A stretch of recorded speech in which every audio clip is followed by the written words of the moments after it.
Okay, so lots of football fans around. Children are not really sectarianism because they usually just get on with their friends and that, even if they do support Rangers Celtic. It's like probably teenagers and adults. The project ends with the children, a mix of Rangers and Celtic fans, watching the Old Firm game together.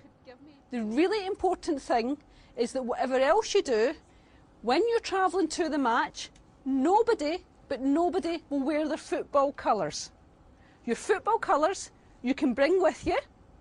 You have them in a bag that you cannot see through, right? Now, why do you think we do that? Okay, Charlie. So there's no fights, right? Whatever we've talked about, whatever we've covered in these 2 days, what is really clear is that the Old Firm match, the atmosphere in the city is going to be quite high. Inevitably, sectarianism has spawned its own language. Words and names used to antagonise and provoke. This alphabet was compiled by these 12-year-olds. A, aggression. B, bigotry and bitter. Bullying. C, Celtic, clueless. D, discrimination. E, envy. F, Fenian. An Irish Republican revolutionary. In Scotland, though, it's used as a derogatory term for a Catholic. G, green. H, hatred. Hun. A 4th century tribe of Asian warriors. In the First World War, slang for Germans. In Scotland, a disparaging term for a Protestant, a Rangers supporter. R, religion. S, sectarianism. T, Tim. Tim wasn't in the Oxford Dictionary, but in Glasgow it's a Catholic, usually accompanied by an expletive. But would people find words like these offensive? I'm going to give you a list of words. You just tell me when you find some of them offensive and tell me why. Okay. Fenian. Aye, that's offensive. Fenian. That's not very nice. Tim. That's not very nice either. Tim. That would be offensive. Tim. To me, that's just a Celtic supporter. I don't know what it means. Tim. Well, it doesn't really worry me. I mean, Tim, to my mind, is an Irishman, the same as a Jock as a Scotsman. Hun. Oh, no, no. Hun. Just a Rangers supporter. I don't know what it means. Oh, no, I don't like the word Hun. Why should you call it, why should you even call a German a Hun? It's not a very nice expression at all. But the provocation isn't confined to religious abuse. Celtic fans have a striking line in political songs. A particular favourite is The Boys of the Old Brigade.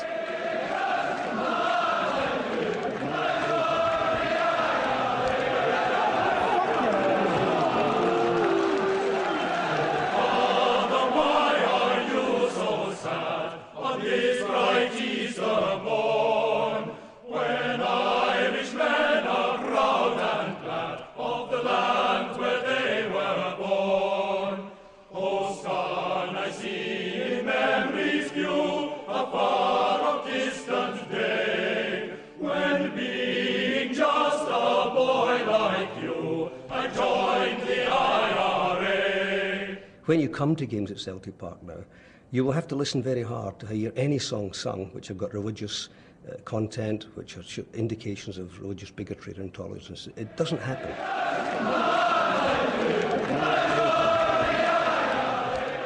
But what about the songs with political overtones? Boys of the Old Brigade? We don't like that. We think it's got nothing to do with Celtic Football Club. We have no political affiliation of any kind at all. We think it's out of place at Celtic Park. Last week, a number of fans were clearly heard on live television, disrupting a minute's silence for victims of September the 11th. IRA chants could be clearly heard.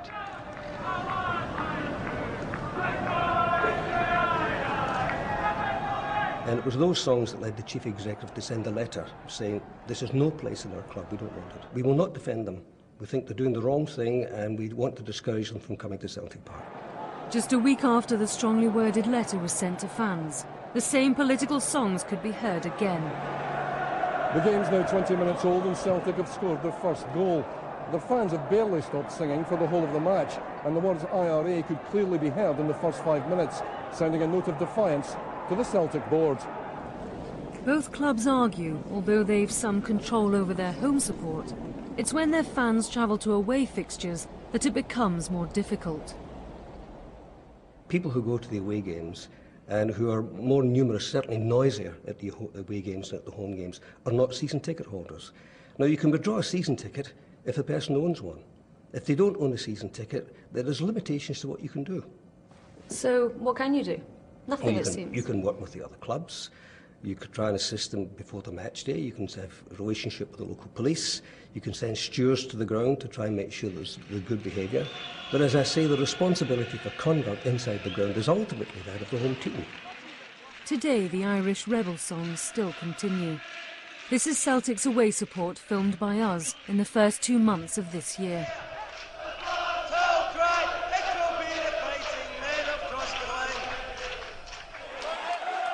Rangers fans too have a way of using expressions of extreme political beliefs to provoke the other side. We filmed these fans repeatedly making Nazi salutes and singing sectarian songs. I think that we have some singing that is unacceptable, we have some actions that are unacceptable, and we're working hard at all times to endeavour to eradicate them. Have you seen the salute that they made? No, not specifically, no. You haven't seen it? No. Every game I've been to, Maybe you're looking for it. There's been hundreds of fans. I go to the football match to watch the football, and if an incident's reported to me, I can comment on it, but I don't see these things, no. Many will tell you that they're not really doing a Nazi salute as somebody doing. They're doing a red hand of Ulster, which is another argument for another day about trying to keep the United Kingdom united and all sorts of problems with Northern Ireland. But the vast majority of them are 90-minute bigots. I wouldn't believe for 1 minute that all the numbers that do that are real bigots or real racists.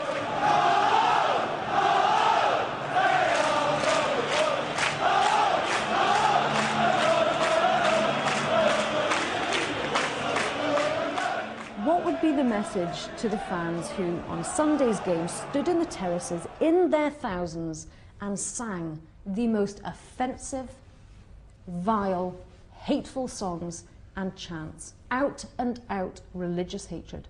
What will you say to those fans?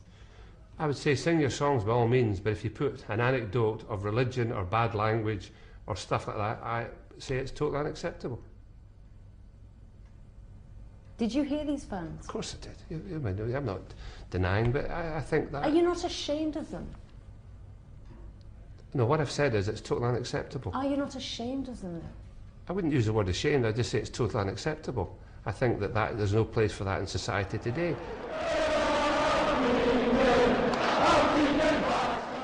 There is a very phony debate going on among some supporters who try to justify their chanting. I met a member recently of the Rangers Supporters Trust, a supposedly progressive, modern, forward-thinking fans movement. Well, you know, he said, the Fenian word, you know, you have to understand its political context. I said, look, do not insult my intelligence and your intelligence by pretending that the vast ranks of the Rangers fans who are singing Dirty Fenian Bastard are all mid-19th century political historians who are concerned with political dissent in Ireland. Of course they're not. By Fenian, they mean Catholic, and that's what they mean. Another young victim caught up in the bloody aftermath of last week's Old Firm game.